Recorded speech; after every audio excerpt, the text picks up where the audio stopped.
Be back. Thanks, brother. Thank you, sir. This has been John Spencer.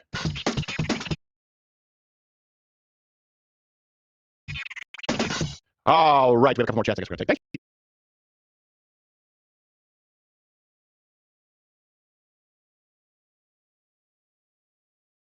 Josh, I appreciate you giving me some insight there as someone, I just shoot guns for fun.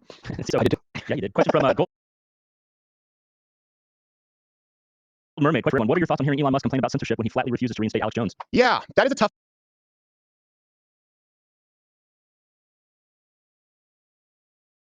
one. Here's the thing. Let me present their side, where they will try and say, hey, look,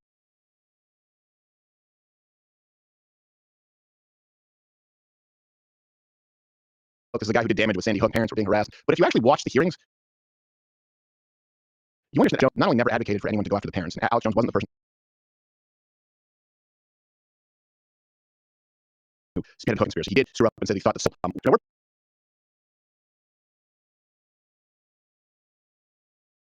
who were actors, but he apologized and he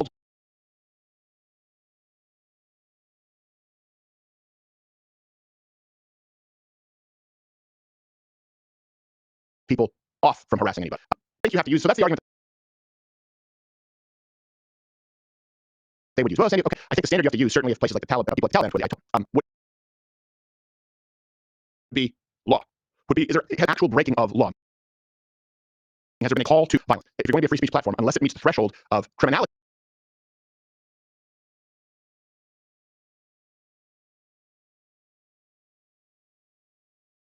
then I think the voice needs to be permitted to say. And I am concerned about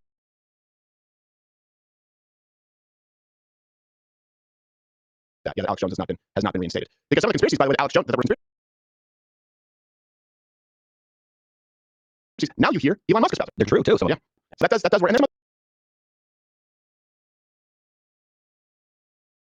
things to that scene with doesn't seem free speech. Not that Elon. I do wonder why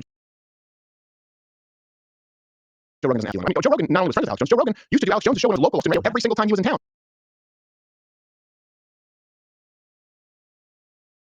Yeah. I always find it odd that question doesn't come up when you're going to put Alex Jones back up. And if he's on there, says something stupid, people say, hey, that's stupid. Yeah, a debate ensues. That's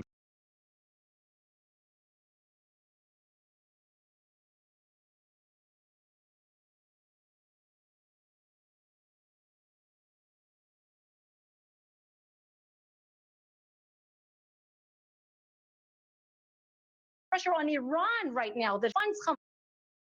I was like tired. Yeah, he does. Tired, and just like when he's talking about the end of civilization and seeing a precursor in San Francisco, just seems like he's so distraught. Yeah, it does. Like, well, it's behind the grin. It seems like there's more. He knows something that he's not quite sharing. Yeah.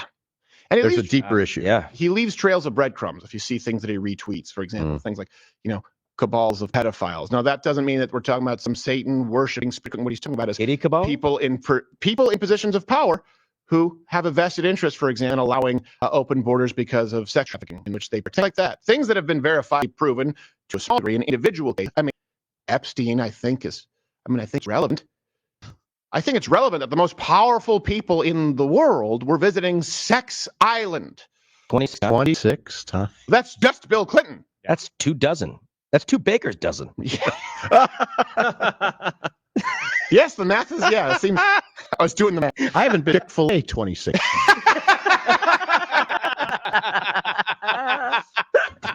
Unbelievable. But they move you through faster. They have a very efficient drive-through. Very good drive-through. Yeah, very good drive-through.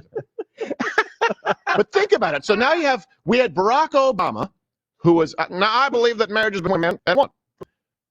That's why I'm married, clearly, to what is a woman. She's a woman. Come on. No, wee up. I'm a real life lady. Why? Isn't that right, Michelle? Michael. I'm a fine lady. You heard it. So we went from anti-gay marriage Barack Obama to puberty blockers for children. And then really, you've been with us the last 2 years, sex reassignment surgery for children and hiding the children from the parents if they don't want their children to undergo sex reassignment surgery. Oh, and by the way, parental rights are just it's a byproduct. It's a construct of white supremacy. So is the nuclear family. We have not gone far right and far left. We have all gone left, and the left has gone incredibly far left, which makes them now the mainstream left. I'm not going to use the term the far left because I don't know what would be considered far left. Hold on a second. Joe Biden supports gender reassignment for children. So does Psaki. So does Karen Jean-Pierre. So does Kamala Harris. So does Gavin Newsom. So if almost we can't say that's far left, right? These are the most prominent national figures. What would be far left? For crying out loud, Marx wouldn't be further to the left of them socially. And as a general rule of thumb, anything leftist throughout history, as you said, we were not above Chet, who's, Charles Xavier's brother. We've hired him. Leftism is about as useful as Chet on the X-Men.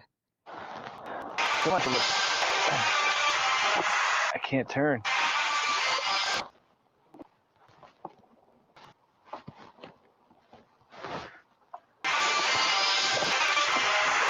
Okay. That's why he had the wiggles in the office today. Not getting a lot of exercise. He wasn't doing him any favors. No, though. he's not. No. He's got a dick. I like. You give him a tug. You're You the know, one not who as dove into a show. You're the one who dove into an empty pool. So Musk also went on to say, this is kind of the macro picture that under his ownership, X, he laid out a vision, which is good. You have people who just complain